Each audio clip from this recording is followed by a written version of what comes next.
Por que é que 99% dos fumadores não fumam charutos? Por causa do seu gosto horrível. Fuma as primeiras 6 vezes. O charuto cubano é realmente fantástico. Porque no início, as folhas de charuto se transformam em carvão. E a temperatura de combustão é baixa. O açúcar, a proteína e o alifático nas folhas de tabaco. Todos atingirão seu melhor sabor, quando queimados a 600 graus Celsius. Existe uma técnica de fumar açúcar na cozinha chinesa. Quando o açúcar está abaixo dos 600 graus Celsius ou acima, ele se transforma em fumaça amarga. Apenas cerca de 600 graus Celsius. O açúcar sublimará subitamente, em vapor de caramelo doce. Cachimbo de fumar açúcar. Segue o mesmo princípio do fumar açúcar. Cachimbo para fumar açúcar pode melhorar muito o sabor dos charutos, tornando-os mais doces e deliciosos. Depois de fumado 10 vezes, uma grande quantidade de carvão começa a queimar, e o tabaco encontra o seu maior inimigo, a alta temperatura. Nos tempos antigos, o carvão vegetal era usado para fundir ferro, com temperaturas atingindo mais de 1000 graus Celsius. A alta temperatura faz com que o alcatrão e a nicotina, cada vez mais picantes, mesmo com bebidas como o whisky e a cola. O gosto nojento não pode ser escondido. O ponto de fusão do ferro é de 1538 graus Celsius. Podes imaginar a horrível temperatura elevada do carvão vegetal. O sabor nojento acabou com o interesse da maioria dos fumadores pelo charuto.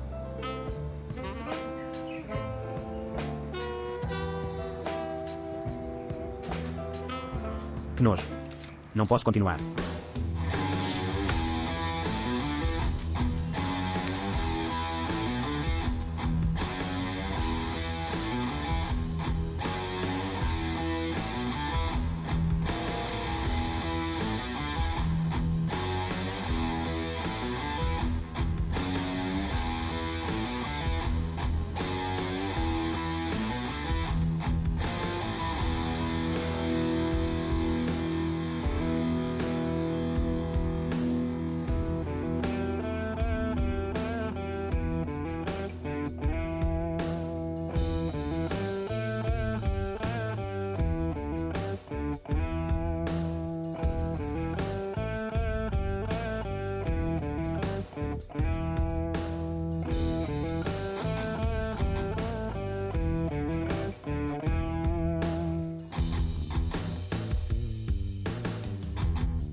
Enrolar a restante metade do charuto em cigarros.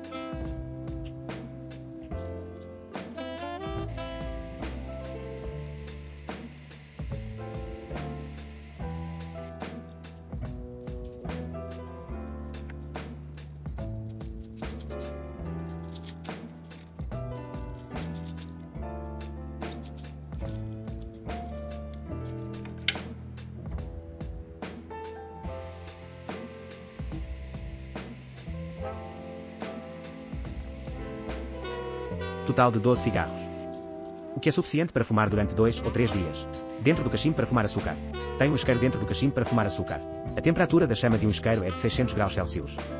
Acendeu as folhas de tabaco. Depois de soltar o botão, a chama extingue-se. E o tabaco é extinto à força, quando ele é transformado em carvão. Todas as secções transversais das cinzas serão carvão. Sempre que o botão é premido, o tabaco avançará automaticamente. A chama não vai acender a folha de tabaco no mesmo sítio. Então, não há combustão a alta temperatura do carvão vegetal. Este é o princípio científico dos cachimbos de açúcar. As folhas de charuto são as mais caras e mais difíceis de controlar entre todas as folhas de tabaco. Todos os dispositivos para fumar no mundo farão com que as folhas de charuto se tornem picantes e nojentas. Apenas cachimbos para fumar açúcar pode melhorar o sabor das folhas de charuto. Os cachimbos para fumar açúcar também podem melhorar o sabor dos recheios de charutos. Para folha de cachimbo de tabaco, é fácil melhorar o sabor. E não precisa de aprender habilidades complexas. Cachimbos para fumar açúcar também pode melhorar o sabor dos cigarros normais. E cigarros cubanos. A alta temperatura faz com que 99% dos fumadores não aceitem o sabor dos charutos. Mas os cachimbos de açúcar irá redefinir o sabor dos charutos e de todos os tipos de tabaco. Pode fumar em qualquer altura e parar em qualquer altura. Extingue-se quando solta o botão. reduzindo o risco de incêndio. Acredita na ciência.